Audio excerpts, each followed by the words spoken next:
ನಾನಿನ್ನ ಲೆಟರ್ ನೋಡಿಲ್ಲ.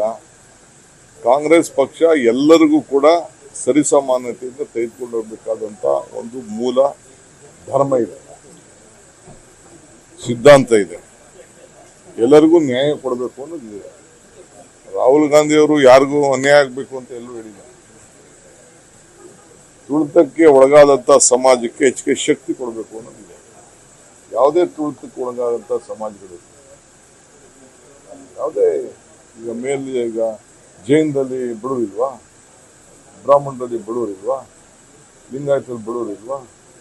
ಎಲ್ಲ ಜನರಲ್ಲೂ ಕೂಡ ಬಡವರಿದ್ದಾರೆ, ಒಕ್ಕಲಿಗರಲ್ಲಿ ಬಡವರಿದ್ದಾರೆ, ಎಲ್ಲರೂ ಇದ್ದಾರೆ, ಎಲ್ಲ ಬಡವರಿದ್ದಾರೆ. ಎಲ್ಲರಿಗೂ ಕೂಡ ನ್ಯಾಯನ ಒದಗಿಸ್ಕೊಡ್ಬೇಕು.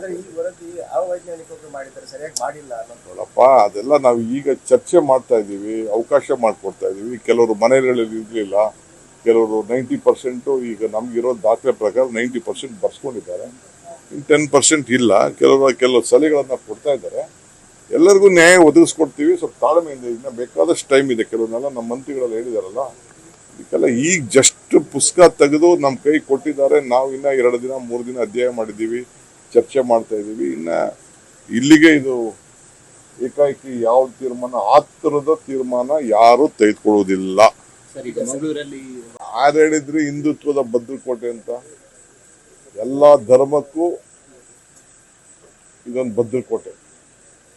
ಇಲ್ಲಿರುವಂತ ನೀರು, ಇಲ್ಲಿರುವಂತ ದೇವಸ್ಥಾನ, ಇಲ್ಲಿರುವಂತ ದರ್ಗಾ, ಇಲ್ಲಿರುವಂತ ಪರಿಸರ, ಇಲ್ಲಿರುವಂತ ವಾತಾವರಣ, ಇಲ್ಲಿರುವಂತ ಸಮುದ್ರ ಜಾತಿ ಮೇಲಿದೆಯಾ? ಜಾತಿ ಏನಿಲ್ಲ, ನೀತಿ ಮೇಲಿದೆ. ಇಲ್ಲಿರುವಂತ ಶೈಕ್ಷಣಿಕ ಕ್ಷೇತ್ರ, ಇಲ್ಲಿರುವಂತ ಬ್ಯಾಂಕ್ಗಳು, ಇಲ್ಲಿರುವಂತ ಧಾರ್ಮಿಕ ಕ್ಷೇತ್ರಗಳು, ಎಲ್ಲಿದೆ?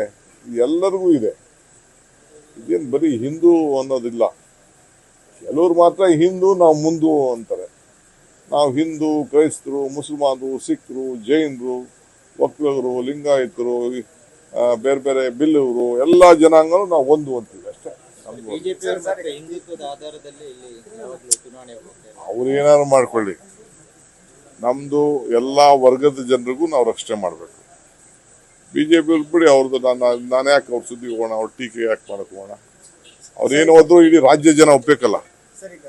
ರಾಜ್ಯ ಅಂದ್ರೆ ಕರಾವಳಿ ಪ್ರದೇಶ, ಮಲೆನಾಡು ಪ್ರದೇಶ, ಹಳೆ ಮೈಸೂರು, ಕಲ್ಯಾಣ ಕರ್ನಾಟಕ, ಕಿತ್ತೂರು ಕರ್ನಾಟಕ, ಮಧ್ಯ ಕರ್ನಾಟಕ, ಬೆಂಗಳೂರು, ಇವೆಲ್ಲ